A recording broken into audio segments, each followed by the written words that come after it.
Shut up, kid! Get your filthy hands off my plane! Before I snap every finger you've got! A white pilot screams at a 19-year-old black boy on a military airfield. Everyone watches. Nobody moves. Look at you, busted shoes, ashy skin, smelling like garbage. Your crackhead daddy never taught you where you don't belong. Austin holds his ground. No. Sir, there's a crack in your left. Boy, the only thing cracking is your brain. Security grabs Austin's arm, but he reaches into his back pocket, pulls out a brass hammer, old, scarred, 2 initials on the handle, and taps the wing. Once. Dead. Flat. Hollow. Crawford's laughter dies. His face drops. How does a boy from a trailer park hear what $1 million system missed? That single tap just saved 200 lives and ended one man's career. God. That tap didn't come from nowhere. Behind that sound is a dead father and a boy who refused to forget. 3 days earlier, Davis County, Alabama. The kind of place the rest of America drives through without stopping. Cotton fields stretch flat to the horizon. The air smells like red clay and diesel. A 2-lane road splits the land in half. On one side, Pinewood Acres Trailer Park. On the other, a chain-link fence topped with barbed wire surrounding Skyvault Aviation's private airfield. 2 worlds, 1 fence between them. Inside the smallest trailer in Pinewood Acres, Austin Bennett is awake before the sun. 19 years old, broad-shouldered but thin from meals that come once or twice a day. He sits on a mattress on the floor, surrounded by library books, aerodynamics, metal fatigue, composite structures. A laptop with a cracked screen plays a YouTube lecture on wing spar load distribution.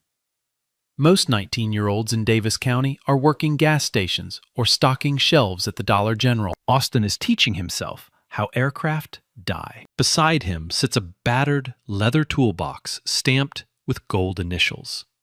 J.B.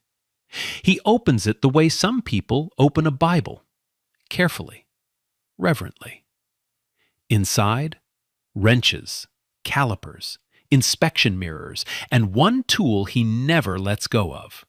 A brass-headed tap hammer, small enough to fit in a back pocket, heavy enough to find the truth hidden inside metal. His father's hands wore the grip smooth. Now Austin's hands are doing the same. He picks up the hammer and holds it to a radio-controlled airplane he's been rebuilding. A junk shop find with a cracked wing spar he repaired himself. He taps the wing. Ping! Clear, bright, clean. The metal is sound. He nods the way his father used to nod. His grandmother's voice cuts through the quiet. Austin! Breakfast! Eleanor Bennett stands in the kitchen doorway. 68 years old, built like a woman who has buried a son and kept standing. She works double shifts, cleaning office buildings on the far side of the county. Her knees ache. Her back aches. She never complains. She watches Austin tuck the hammer into his back pocket the way James used to, and something crosses her face. Pride, braided tight with grief. "You look more like your daddy every day," she says. "That scares me and makes me proud in equal measure." Austin kisses her forehead, grabs a biscuit, and heads outside. He rides his bike along the fence line the way he has every morning for the past 2 years. Through the chain link, he can see Skyvault's compound, 3 hangars, a small control tower, a runway smooth enough to land a dream on. For months, he has watched trucks deliver parts for their prototype, the SV-1. He has memorized tail numbers, shift changes, delivery schedules, not because anyone asked him to, because his mind won't stop. Next to the active hangars sits an abandoned one, Hangar 6. Rusted doors, broken windows, decommissioned aircraft rotting inside. Austin found a gap in the fence 8 months ago. He has spent hundreds of hours in that hangar, running his hands over old airframes, tapping every surface, teaching himself the difference between healthy metal and dying metal. No classroom, no teacher, just a dead man's hammer and a living man's hunger. This morning, something is different. Black SUVs line the entrance. Men in dress uniforms step out. A convoy of equipment trucks rolls past the gate. Austin grips the fence and watches.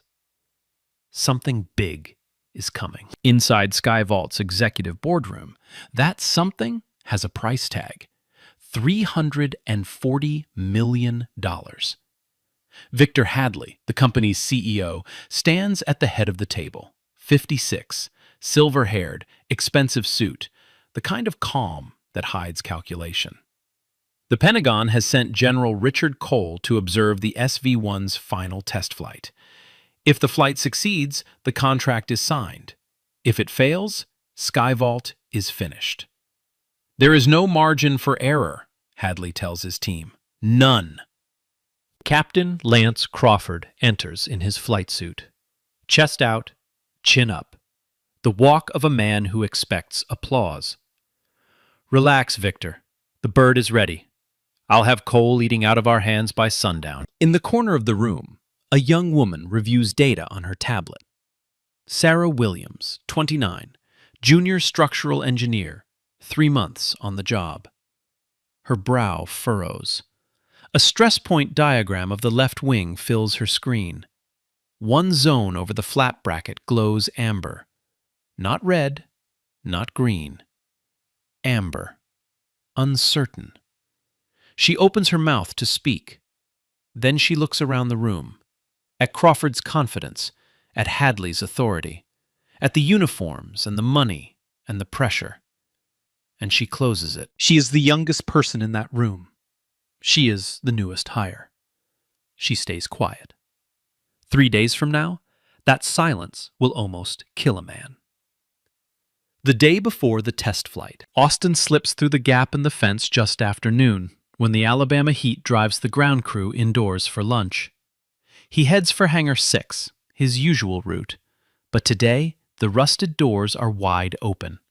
Skyvault is using the overflow space to stage equipment for tomorrow's demonstration. Crates of tools, spare parts, fuel line assemblies, all stacked along the walls. Austin ducks behind a parts crate and holds his breath. From here, he has a clean line of sight to the SV-1 parked just outside on the apron. 2 mechanics work under the left wing, running through the flap linkage assembly. Austin watches the way a hawk watches a field, still, patient, catching everything. The senior mechanic reaches for an electric torque wrench. Fast, efficient. He zips through the flap bracket bolts, 1, 2, 3, 4, barely pausing between them. Austin's eyes narrow.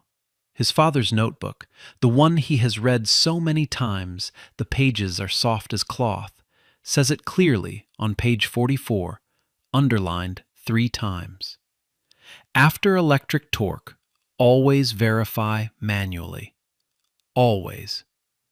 That mechanic skipped it. Every single bolt. Austin waits until the crew leaves for lunch. The tarmac goes quiet. Just heat, silence, and the ticking of hot metal. He walks to the wing. His heart pounds, but his hands are steady. He places his palm flat on the underside of the left wing near the flap hinge assembly. He closes his eyes. He feels the surface, temperature, texture, the faintest vibration of metal at rest. Then he pulls the tap hammer from his back pocket. He taps the first bracket. Ping! Clean, bright, good metal. Second bracket. Ping! Same tone. Healthy. Third bracket. Inboard hinge. He taps. Thunk. His stomach drops. That sound, dull, dead, swallowed, is the sound of metal that has already begun to die. Microfractures spreading along the grain boundary, invisible to the eye, screaming to the ear. His father called it the coffin note. If you hear it, something is already too late to ignore. He taps again. Thunk. Same spot. Same death. Austin pulls out his phone. Cracked screen, prepaid, barely holding a charge, and photographs the bracket. The image is blurry, but he marks the exact bolt position in his father's notebook. Left wing, flap bracket number 3, inboard hinge. Possible fatigue failure. Confirmed by tap test. His handwriting looks like his father's. He doesn't notice. He knows what this means. If that bracket fails at speed, at the kind of speed a combat demonstration requires, the flap tears away. The wing rolls. The aircraft becomes a coffin with an engine. Whoever is sitting in that cockpit does not come home. Austin makes a decision. He cannot walk away. He steps out onto the active tarmac, into the open, in full view of the security cameras. He approaches the first mechanic he sees, a heavy-set man wiping grease from his hands. "Excuse me, sir. I think there's a problem with the left wing flap bracket. I did a tap test. The tone is dead at bracket 3. It could be fatigue cracking." The mechanic stares at him. A 19-year-old black kid in worn sneakers and a faded shirt, holding a brass hammer, talking about tap tests on a restricted military site. The mechanic doesn't even blink before he starts laughing. He calls over 2 co-workers. They laugh harder. "Where'd you come from, kid? The junkyard next door?" "Sir, I'm serious. If you just check." "Check what? Your head? Go home, boy." The noise draws Dale Perkins, head of airfield security, ex-cop, thick neck, no patience. He grabs Austin by the arm, hard enough to bruise. "You're trespassing on a restricted military evaluation site. You know I can have you locked up for this." Austin tries to explain. He holds up the phone, the photograph. Perkins doesn't even glance at the screen. He starts dragging Austin toward the gate. The commotion pulls Captain Lance Crawford out of the pilot's lounge. He walks over with the slow confidence of a man who has never been wrong about anything in his entire life. He looks Austin up and down. Shoes, shirt, skin. The way someone examines something stuck to the bottom of their boot. "Who let this kid on my runway?" "Sir, please listen. There's a fatigue crack in the left flap bracket. If you fly tomorrow..." Crawford cuts him off. "Listen to me carefully, son. I've got 4,000 flight hours, a degree from the Naval Academy, and a Medal of Distinction hanging on my wall. You've got a junkyard hammer and a pair of shoes that are falling apart." He leans in close. "Shut your mouth, turn around, and don't ever let me see your face on this airfield again." Austin doesn't move. "I'm not leaving until somebody checks that wing." Crawford's eyes go cold. "Perkins, get him out. Now." 2 security guards grab Austin's arms. He struggles. His father's notebook falls from his hand. Pages scatter across the tarmac. Handwritten diagrams, calculations, 10 years of a dead man's knowledge blowing in the wind. A mechanic steps on one page without looking down. They throw Austin out through the main gate. He lands on gravel. His palms split open. Blood mixes with Alabama dirt. Through the fence, he watches a mechanic pick up his father's notebook, glance at it, and toss it into a trash bin like it's nothing. Crawford's voice carries through the chain link. "Somebody tell that kid's mama to put him on a leash." The crew laughs. From a second-floor window in the engineering building, Sarah Williams watches the entire scene. She sees the notebook hit the trash. She sees the boy on the gravel, palms bleeding, not crying, not screaming, just staring through the fence with a look she recognizes. Not anger, not defeat, certainty. She looks down at her tablet. The amber warning on the flat bracket is still there. It hasn't changed. It hasn't gone away. And now, a boy she has never met just confirmed what her own data has been whispering for weeks. She says nothing. She closes the tablet. She walks back to her desk. But she does not forget his face. Man, this makes my blood boil. A kid tries to save a man's life and gets thrown in the dirt for it. His father's notebook, tossed in the trash like garbage. Now imagine that's your son on that gravel. Your father's legacy in that trash can. How would you feel? Night falls on Pinewood Acres. The trailer park goes quiet. Just crickets, a distant dog, and the hum of a window unit fighting the Alabama heat. Austin sits on the front steps of the trailer. His palms are wrapped in strips of an old bedsheet Eleanor tore up for him. The gravel cuts sting, but that is not what hurts. What hurts is the notebook. His father's handwriting, his father's decades of knowledge, sitting in a trash bin on a runway he is no longer allowed to touch. The screen door creaks. Eleanor steps out. She looks at his hands. She looks at his face. She doesn't ask if he's okay. She can see he's not. She sits beside him. Tell me. Austin tells her everything. The dead sound, bracket 3, the mechanic who laughed, Crawford's words, the notebook in the trash. He speaks quietly, the way people speak when they are holding something inside that might break if they push too hard. Eleanor listens without interrupting. When he finishes, she is silent for a long time. Then she stands, walks inside, and comes back holding something wrapped in a faded cloth. She unfolds it. Inside, a laminated card and a photograph. The card is James Bennett's Boeing Employee Certification. Level 3 NDT, Non-Destructive Testing, Structures Division. The photograph shows James standing beside a 737 wing, tap hammer in hand, smiling the way a man smiles when he is doing exactly what he was born to do. Eleanor places them in Austin's hands. Your daddy tried to do the right thing too. He went to his bosses. He filed reports. He begged them to listen. They told him to shut up. They told him he was nobody. Then they fired him. Her voice is steady, but her eyes are wet. He was right, Austin. He was always right. And they destroyed him for it. She grips his shoulder. You go back tomorrow, but this time you don't ask. You don't beg. You show them. You make them see what your father saw. What you see. Austin looks at the certification card. His father's photo stares back. The same jawline, the same steady eyes. He nods. Eleanor goes to bed.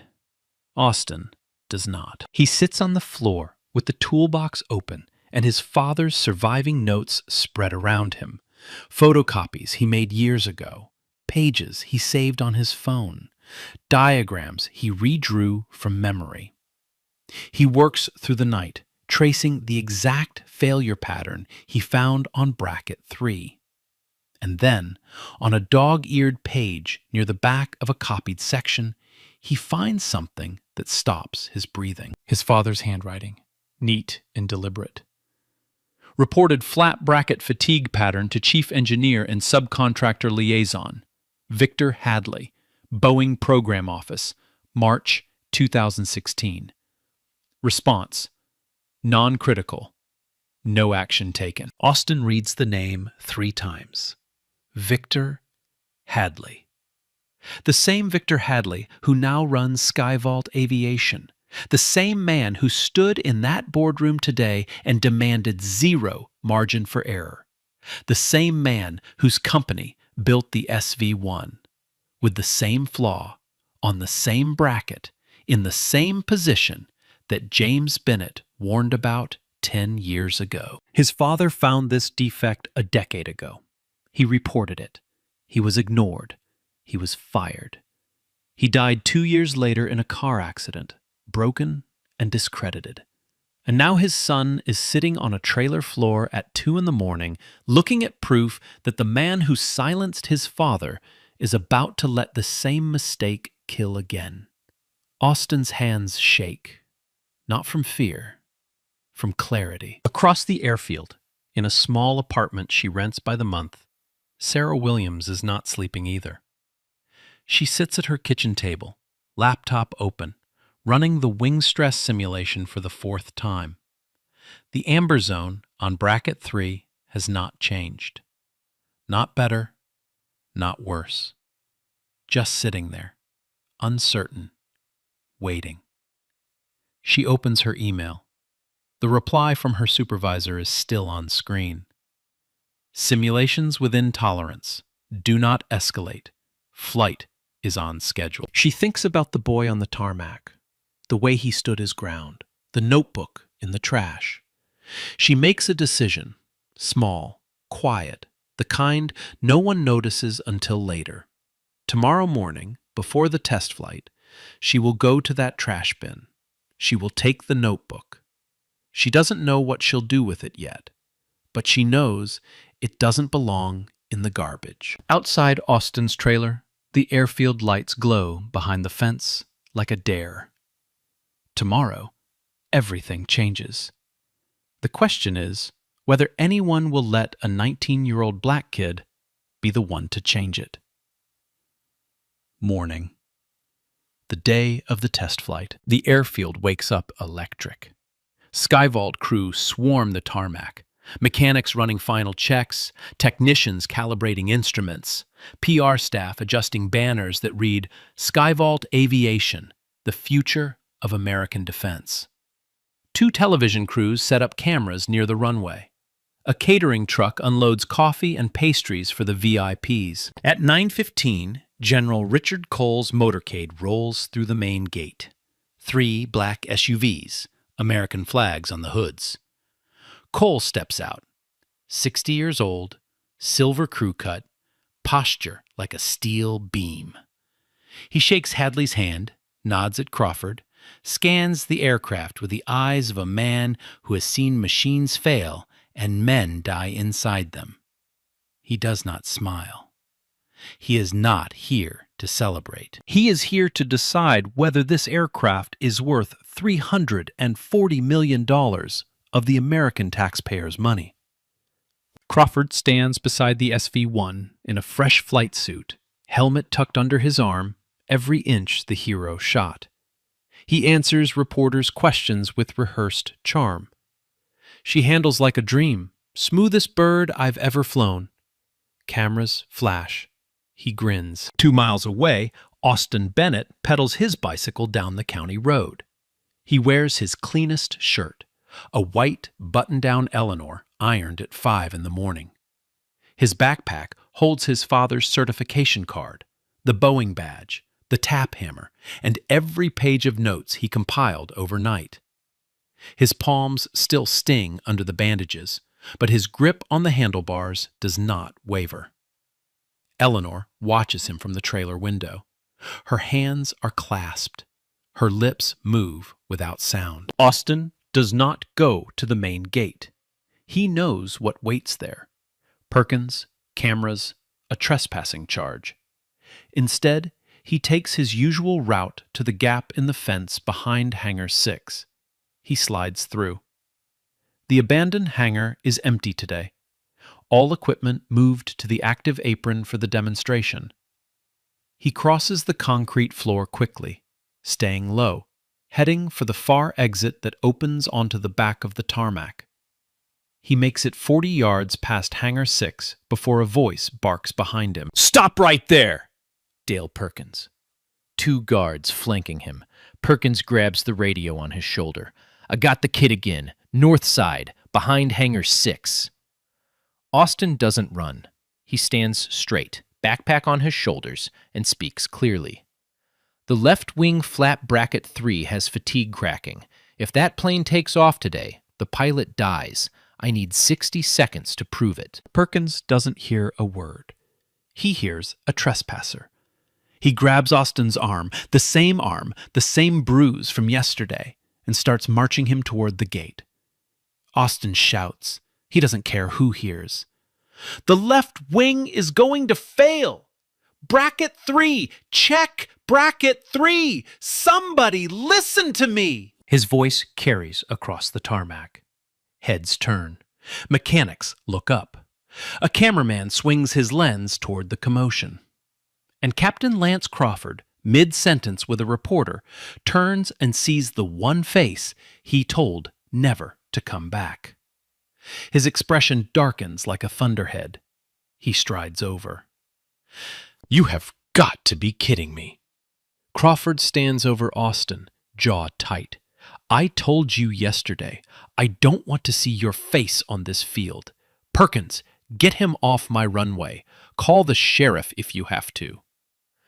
Captain Crawford, if you fly today, you will die. Austin's voice does not crack. Bracket 3, inboard hinge. The metal is fatigued. I heard it. My father documented the same failure 10 years ago. Your father? Crawford laughs. Your father is dead, kid, and whatever fantasy he put in your head died with him. The words land like a fist. Austin's jaw tightens. His eyes burn. But he does not look away. And then, a voice from behind Crawford. Wait. Sarah Williams steps forward from the edge of the crowd. She is holding something in her hands, a notebook, dirt-stained, pages bent, pulled from a trash bin at 6 o'clock this morning. James Bennett's notebook. Crawford turns. Williams, what are you doing? Sarah's voice is unsteady, but she pushes through it. Captain Crawford, I reviewed the wing stress simulation data again last night. There's an amber indication on the left flap bracket, the same area this man flagged yesterday. She holds up the notebook. And this is not trash. These are structural engineering notes, detailed ones, from someone who knew what they were looking at. Crawford's face reddens. You've been here 3 months, Williams. You don't have the authority or the experience to delay this flight. Stand down. Hadley appears at Crawford's shoulder. Calm, controlled, dangerous. Sarah, we discussed this. The simulations are within tolerance. This flight goes as scheduled. Don't throw away your career over a boy with a hammer. The threat is quiet, but clear. Sarah hesitates. She looks at Austin. Austin looks at her. He reaches into his backpack and holds up the laminated certification card. My father was James Bennett, Level 3 NDT certified, Boeing Structures Division. He found this exact flaw on the 737 line in 2016. He reported it. Austin turns to face Hadley directly. He reported it to you, Mr. Hadley. The tarmac goes silent. Not quiet. Silent. The kind of silence that has weight. Hadley's face does something it has never done in public. It freezes. For 2 seconds, maybe 3, Victor Hadley, the man who controls every room he walks into, has no words. General Richard Cole has been standing 15 feet away, watching everything. He has not spoken. He has not moved. But now he steps forward, and when a 2-star general steps forward, the ground itself seems to shift. What did the boy just say? Hadley recovers. General, this is a trespasser, a kid from the trailer park across the road. He has no credentials, no clearance. I didn't ask who he is. Cole's voice is quiet, but it carries the weight of 35 years of command. I asked what he said. He turns to Austin. Son, you said your father reported a structural flaw to this man 10 years ago. You said the same flaw is in that wing right now. Is that correct? Yes, sir. Cole looks at the certification card. He looks at the notebook in Sarah's hands. He looks at the SV-1 sitting on the runway, fueled, armed with data, ready to fly. Then he looks at Crawford, who is clenching his helmet so hard his knuckles have gone white. Captain, in my 35 years in the Air Force, the people who get ignored are usually the ones worth hearing. He pauses. Give the boy 60 seconds. Crawford opens his mouth. Hadley steps forward. Cole raises one hand, palm flat, fingers steady. The gesture of a man who is not asking. 60 seconds. Now. 60 seconds. That is all Austin Bennett has. 60 seconds to prove what no one on this airfield wants to believe. That a 19-year-old black kid from a trailer park knows more about this wing than every engineer, mechanic, and pilot standing on this tarmac combined. The crowd parts, not because anyone tells them to, because something in the air has shifted. The laughter is gone. The jokes are gone. Every eye on the field is locked on the boy walking toward the wing of a $40 million aircraft with a brass hammer in his hand. Austin's shoes crunch on the asphalt. The sound is the only thing moving. Crawford stands rigid, arms crossed, jaw locked. The posture of a man watching someone touch something sacred. Hadley has his phone in his hand, ready to call legal the moment this is over. Sarah Williams stands at the edge of the crowd, clutching James Bennett's notebook against her chest. General Cole watches with his hands behind his back, expression unreadable. Austin reaches the left wing. He places his palm flat against the surface, the same way he did in the trailer park on his RC plane, the same way his father taught him when he was 9 years old. He feels the temperature of the metal. He feels the texture. He closes his eyes for 1 second, and when he opens them, his hand is already moving toward bracket 1. He taps. Bing! Clear, bright, ringing, healthy metal singing back at him like a bell. He moves on without hesitation. Bracket 2. He taps. Ping! Same tone, same clarity. He nods once, a small, automatic gesture he inherited from a man who is no longer alive to see it. He slides his hand to bracket 3. Inboard hinge. The spot he found yesterday. The spot his father documented a decade ago. He pauses. Not for drama, not for effect. He pauses because what comes next will change everything.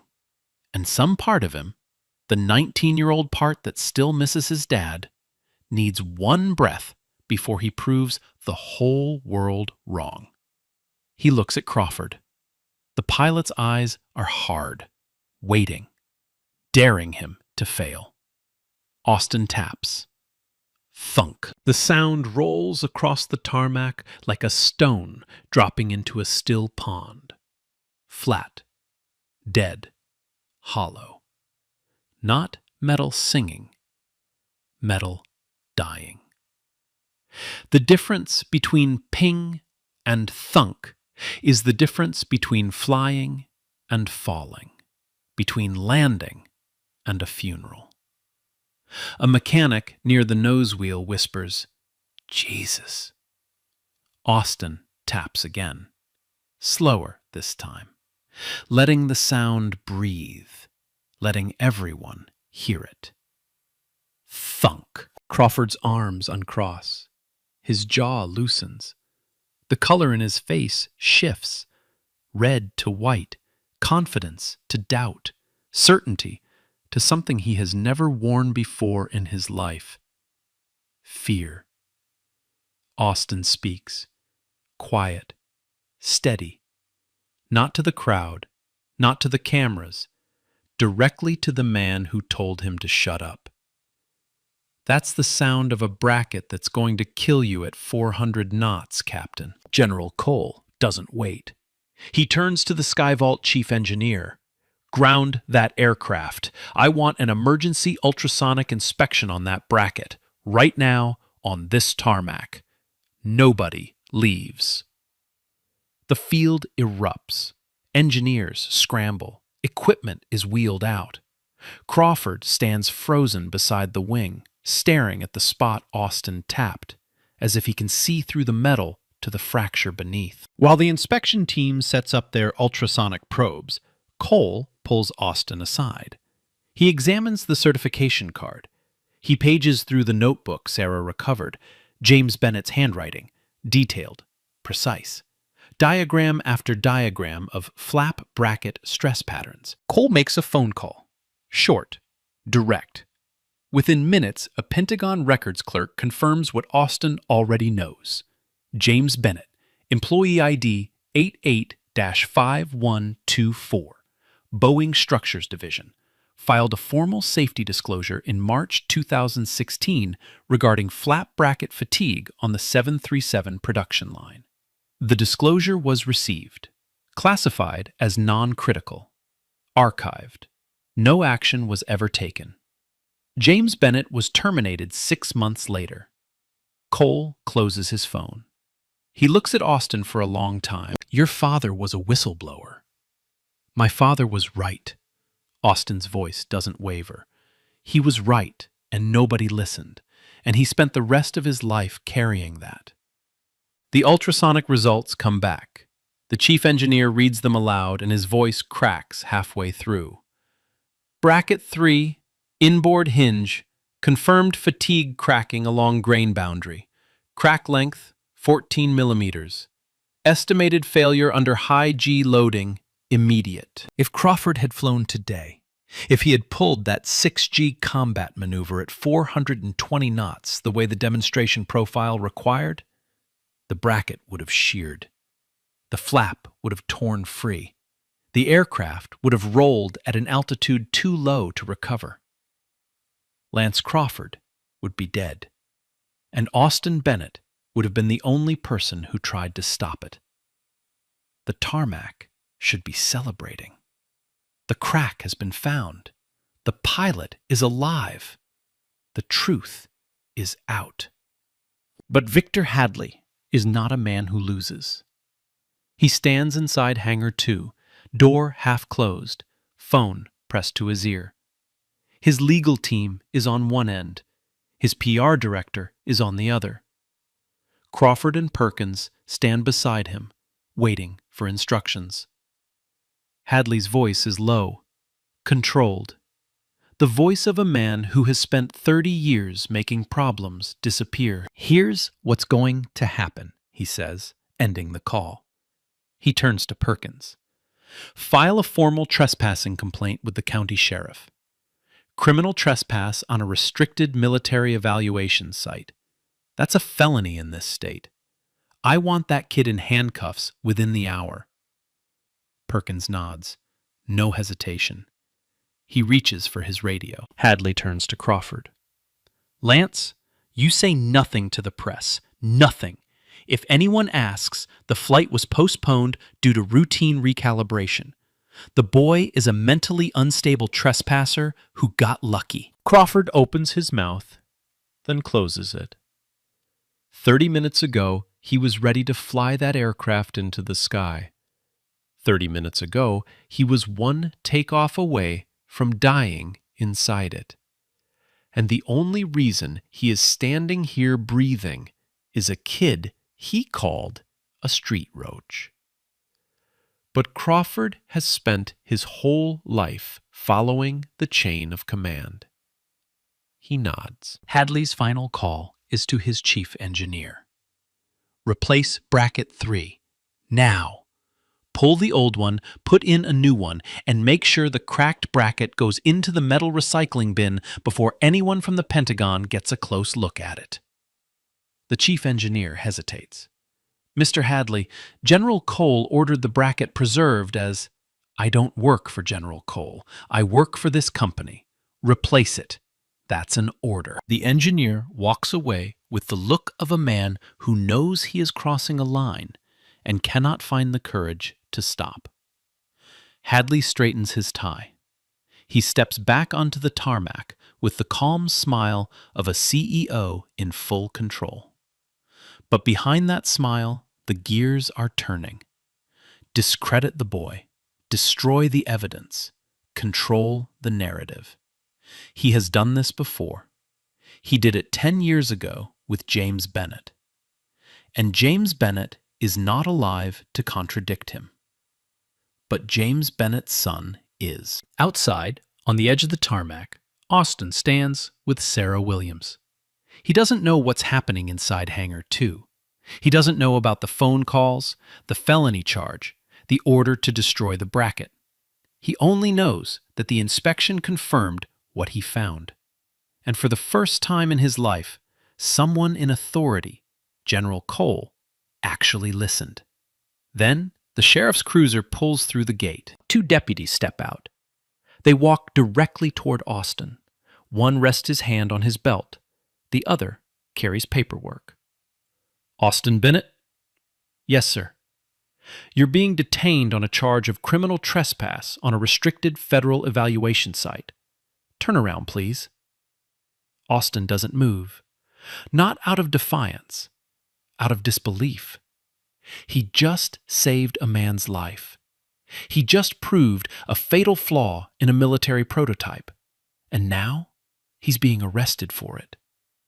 Sir, I didn't. I was trying to help. The wing. Turn around. Hands behind your back.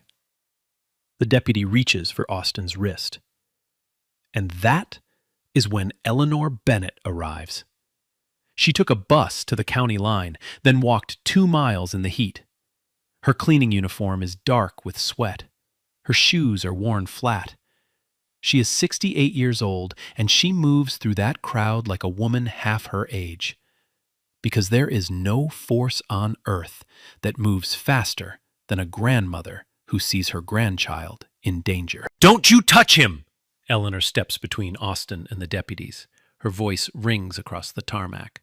This boy just saved a man's life. He found what your engineers couldn't find.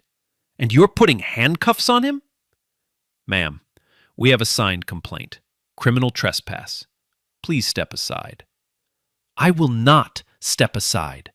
I stepped aside when they did this to his father. I will not do it again. The television cameras are rolling. Every lens on the field is pointed at this moment. A black grandmother in a cleaning uniform, shielding her grandson from deputies, on a military airfield where the boy just found a crack that would have killed a pilot. The image is devastating. It will be on every screen in America by nightfall. Sarah Williams watches from the hangar doorway. Her hands are shaking. She looks at the notebook she pulled from the trash. James Bennett's life work. She looks at Austin in front of the deputies. She looks at Hadley, who is watching from across the tarmac with the satisfied calm of a man whose plan is working. Sarah makes a decision. She walks to her car. She opens her laptop. She uploads everything. The wing stress simulation data, the amber warning, her unanswered email to her supervisor, the screenshots, the timestamps, to a secure personal drive. Then she copies it to a USB stick and puts it in her pocket. If Hadley buries the evidence, she will have a copy. And she will use it. On the tarmac, the standoff continues. The deputies move around Eleanor, reaching for Austin's arm. Austin does not resist. He knows resisting makes it worse. Every black kid in Alabama knows that. He turns. He puts his hands behind his back. He feels the cold metal of the cuff touch his wrist. And then a voice cuts through the noise like a blade through paper. Officers, stand down. General Richard Cole walks across the tarmac. Not fast, not slow. The walk of a man who has commanded air wings, signed billion-dollar contracts, and buried pilots who trusted equipment that should have been grounded. When he reaches the deputies, he does not raise his voice. He does not need to. I'm General Richard Cole, United States Air Force, Pentagon Acquisitions Division. That young man is not a trespasser. As of this moment, he is a material witness in a federal safety investigation. Remove the cuffs. Now. The deputies freeze.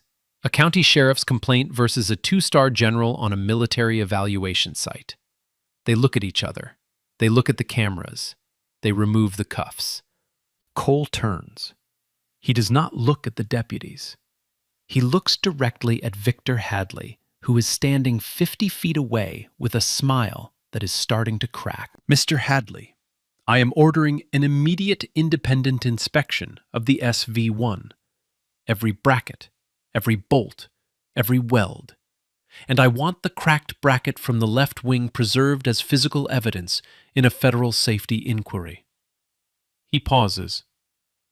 If I find out that bracket has been replaced, tampered with, or disposed of in any way, I will personally ensure that Skyvault Aviation never receives another government contract. Not tomorrow, not ever. Am I clear? Hadley's smile dies. Completely. Because 10 minutes ago, he gave the order to replace that bracket, and his chief engineer is probably halfway through the job right now. Hadley pulls out his phone. His hands.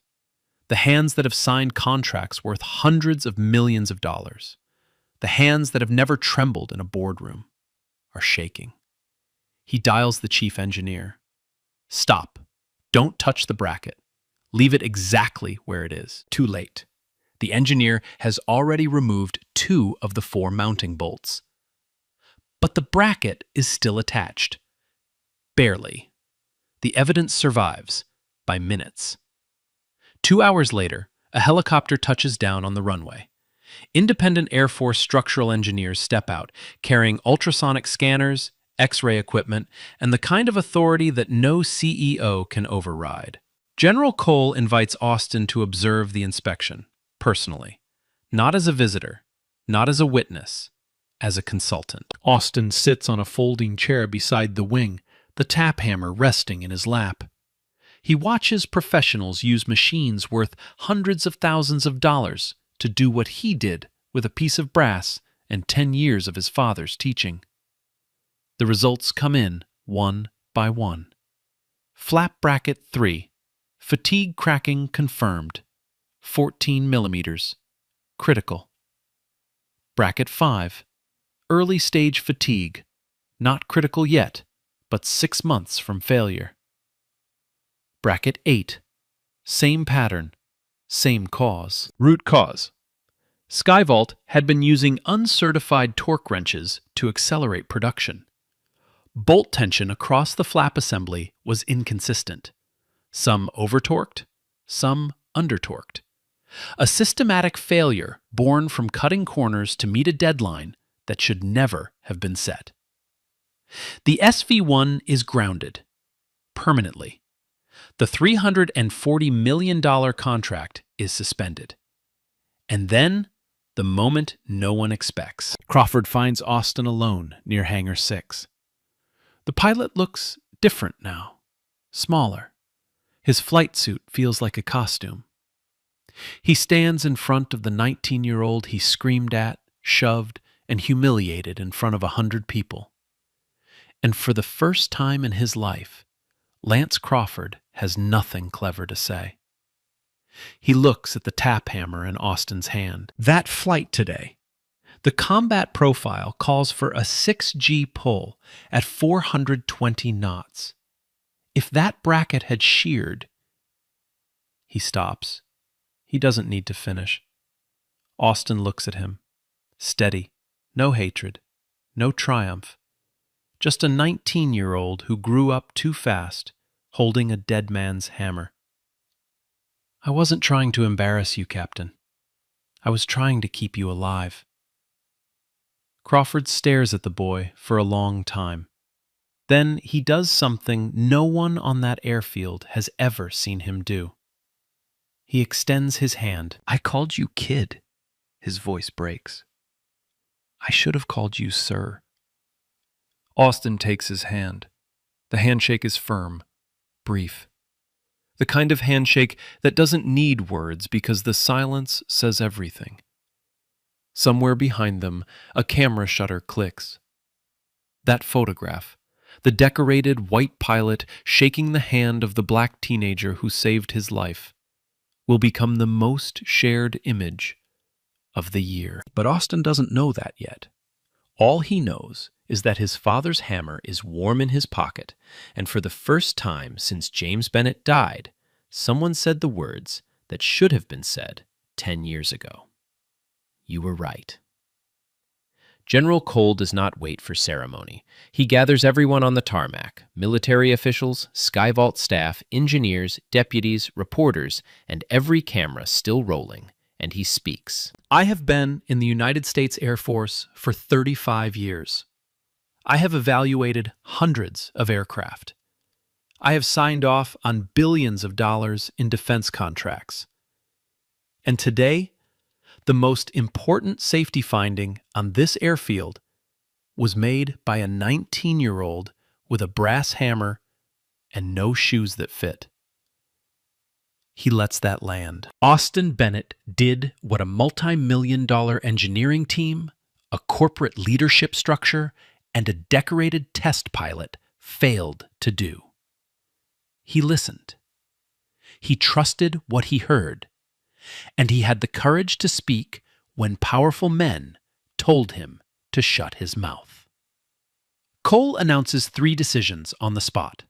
First, a full federal safety audit of Skyvault Aviation, effective immediately. Every aircraft, every process, every inspection log, opened and examined under Pentagon authority. Second, James Bennett's 2016 safety disclosure will be reopened. The FAA and the NTSB will formally review the original report that Boeing buried 10 years ago. A dead man's voice will finally be heard. Third, Austin Bennett is offered a full scholarship to the United States Air Force Academy's Young Innovators program starting this fall. Tuition, housing, materials, everything. Eleanor stands at the edge of the crowd. She hears the general say her grandson's name, and then she hears her son's name. And the two sounds together, the living and the dead, spoken with respect on a field that tried to destroy them both, break something open inside her that she has held shut for years. She weeps. Not quietly, not politely. The kind of weeping that comes when justice arrives so late it feels like grief all over again. Austin walks to her. He takes her hand. In his other hand, the tap hammer. Sarah Williams is commended publicly for preserving the simulation data and recovering the notebook. General Cole offers her a position on the Air Force's Independent Safety Review Board. She accepts without hesitation. The cracked bracket sits in a sealed evidence bag. Someone has written on the label in black marker, "Detected by Austin Bennett, age 19. Method, tap test. Tool, JB hammer." Within 48 hours, Davis County, Alabama becomes the most searched location in America. The photograph hits first. Crawford shaking Austin's hand on the tarmac. The SV-1 grounded behind them. The tap hammer visible in Austin's back pocket. It spreads from local news to national news to international news in under 6 hours. By midnight, it has been shared 4 million times. By the next morning, 12 million. Then the video surfaces. A reporter's unedited footage. Austin tapping the wing, the thunk echoing across the tarmac. Crawford's face collapsing in real time. The clip is 90 seconds long. It becomes the most watched aviation video in YouTube history within a week. Comments flood in from every country, every language, every corner of the internet. The phrase, "listen to the thunk," trends on every platform for 11 straight days. People print it on t-shirts. Engineers tattoo it on their arms. A high school in Chicago names their robotics team after it. Austin Bennett becomes a name the world knows. Not because he sought fame, because competence, when it is undeniable, does not need a publicist. The fallout for Skyvault is swift and absolute. Federal investigators descend on the compound like a second military.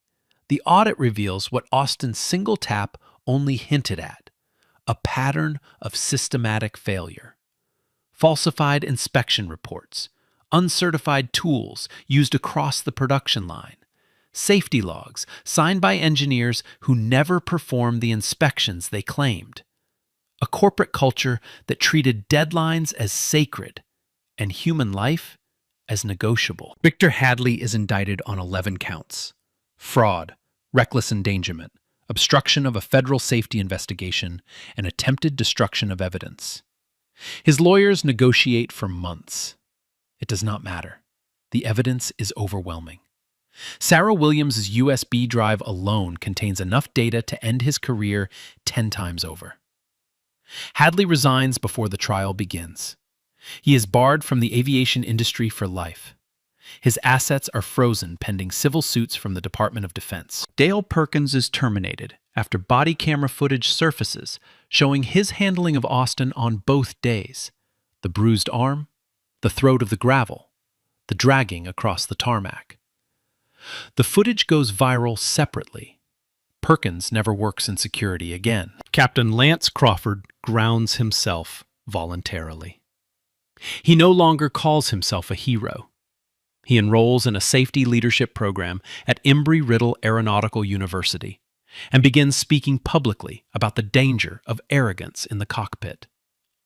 In his first interview, a reporter asks him what he learned on that tarmac. Crawford is quiet for a long time. Then he says, "A 19-year-old kid saved my life because I was too proud to hear what he was saying. I screamed at him. I shoved him. I called him things no human being should ever be called. And he still tried to save me. I'll carry that shame for the rest of my life. And I should." The clip is watched 30 million times. Austin attends the Air Force Academy's Young Innovators program that fall. He is the youngest participant by 2 years. He does not struggle. He excels. Quietly, consistently, the way water cuts through rock. His professors call him gifted. His classmates call him Funk. He accepts the nickname with a small smile that looks exactly like his father's. 3 months after the incident, a letter arrives at Eleanor Bennett's trailer. It bears the seal of the Smithsonian National Air and Space Museum. She opens it with shaking hands. James Bennett, employee ID 88-5124, Boeing Structures Division, is being added to the museum's Wall of Honor. Recognized at last as a whistleblower who identified a critical safety flaw, reported it through proper channels, and was silenced for it. His name will hang beside the names of engineers and pilots who gave everything for the truth. Eleanor holds the letter to her chest. She sits on the front steps, the same steps where Austin wrapped his bleeding palms 2 months ago. And she speaks to her son for the first time since his funeral. "They heard you, baby. They finally heard you." Austin Bennett did not have money, a degree, or a last name that opened doors. He had a brass hammer, a dead man's notebook, and the courage to speak when the whole world told him to shut up. There are Austins everywhere, in trailer parks, in housing projects, in towns that don't make the news. Young people with extraordinary minds trapped inside circumstances that were never built to let them rise. told they don't belong, told to stay quiet, told to stay small. And there are Crawfords everywhere, too. People so blinded by their own titles that they cannot hear the truth when it is standing right in front of them. Listen to the thunk. Not just in aircraft, in classrooms, in job interviews, in every room where someone with power looks at someone without it and decides, before a single word is spoken, that they have nothing to offer. The next Austin Bennett might be standing right in front of you. Will you hear him? If this story moved you, leave a comment, share this video, subscribe, and hit the bell. Every story we tell here is a hammer tap against silence. Damn. A father silenced, a son humiliated. Same flaw, same skin, same silence. 10 years apart. Imagine that's your kid, your legacy, your blood on that gravel. Still think talent has a color? Like, share, subscribe.